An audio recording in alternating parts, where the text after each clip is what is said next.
Fala Legião X, estamos mais uma vez aqui no Projeto X, aquele que multiplica a sua chance de aprovação. Eu sou o Knuto, professor de português. Nós vamos dar continuidade hoje ao nosso curso extensivo para falar sobre língua, identidade e variação. Gente, alguns temas que estão relacionados à nossa língua, né? Em primeiro lugar, a gente vai falar sobre a questão entre língua e identidade. Isso aqui é um tema fundamental para o Enem. Claro, porque o Enem tem abrangência nacional, então temos que tratar sobre temas que sejam comuns para a nossa língua em todo o território brasileiro. Pessoal, isso aqui já foi responsável, para vocês terem uma ideia, por 20% da prova do Enem, só nesse tema de identidade e variação linguística. Galera, em primeiro lugar, né, falando sobre esse eixo aqui entre língua e identidade, a gente percebe um elo, né, existente entre a ideia de língua e nacionalismo. Esse elo é muito mais forte na Europa, nos países europeus, essa ideia da língua que cada país fala, né? Mas mesmo assim a gente tem textos que falam sobre a forma como o brasileiro fala português, como a essência da brasilidade. Isso já até foi tema, né, no Enem, que é uma coisa interessante, né? Como se houvesse alguma coisa que realmente fosse tão comum assim a todo o território nacional. De qualquer forma, estejam sempre atentos a esse link entre língua e nacionalismo, a tal ponto que houve um projeto de lei na década de 90, de autoria do senador Aldo Rebelo, que proibiria os estrangeirismos em língua inglesa na nossa língua portuguesa. Olha que coisa, né? Como que você vai controlar, ainda mais com esse cenário de internet, né, tão avançado, tantas palavras da língua inglesa, como é que você vai controlar isso, né? Como é que essas palavras vão deixar de ser importadas? É muito complicado e esse projeto, claro, não andou muito.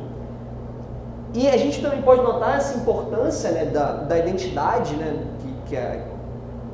que a língua tem na questão indígena, né? Nós temos hoje centenas de línguas que são faladas no território brasileiro e muito se fala sobre a morte das línguas indígenas, né, como sendo uma consequência, né, dessa incorporação dessas populações indígenas à civilização, digamos assim, ocidentalizada, para não falar o homem branco, né, que é um termo um pouco já datado. De qualquer forma, a gente percebe que há uma preocupação com a manutenção das línguas, né, como capital cultural dessas populações. Isso é muito interessante da gente manter em mente. Galera, já falando aqui sobre variação linguística, a gente vai notar, né, que não é correto linguisticamente falar em português errado. Não existe português errado. O que a gente normalmente chama de português errado são desvios daquilo que nós chamamos de norma padrão. Norma padrão sendo o conjunto de regras, né, que prescrevem o uso da linguagem. Ou seja, essas regras, né, de como usar, por exemplo, lá quando a gente falou sobre funções do pronome ser, então alugam-se casas, vendem-se quentinhas, né?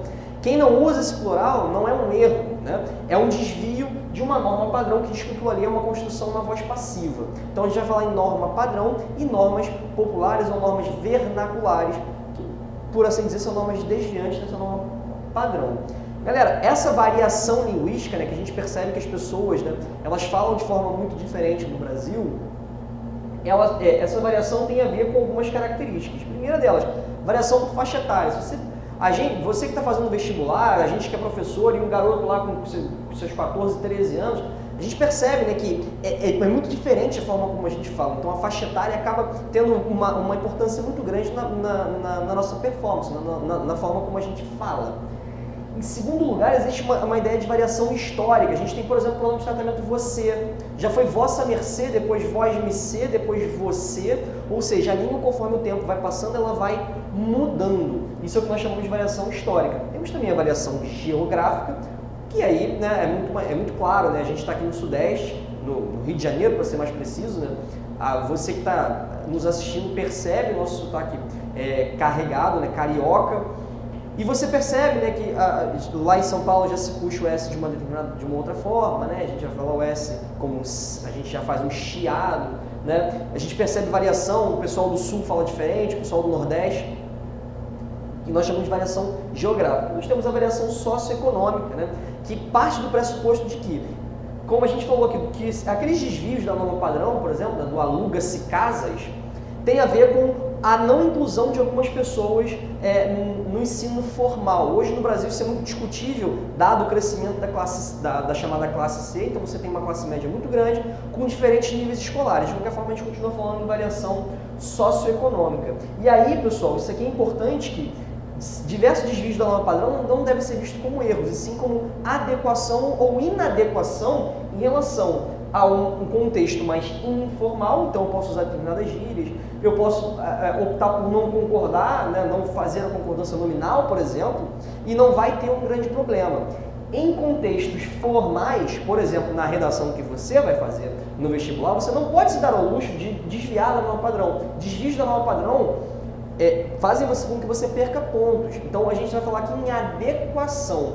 Galera, como é que isso aqui pode cair? Gente, identificar, por exemplo, uma variação que acontece, né? Então, como, por exemplo, como que as pessoas falam aipim, né? Mandioca, ou sei lá o que, dependendo do lugar do Brasil.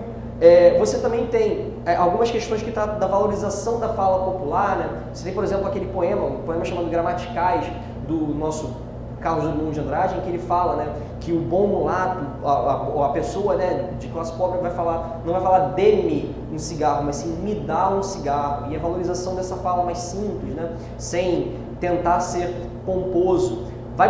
Textos podem pedir que você aponte marcas de informalidade no texto. Então, por exemplo, a presença do tá ao invés do está, que é uma marca de informalidade, né? A gente fala assim quando está em um contexto informal, ou ainda marcas de oralidade.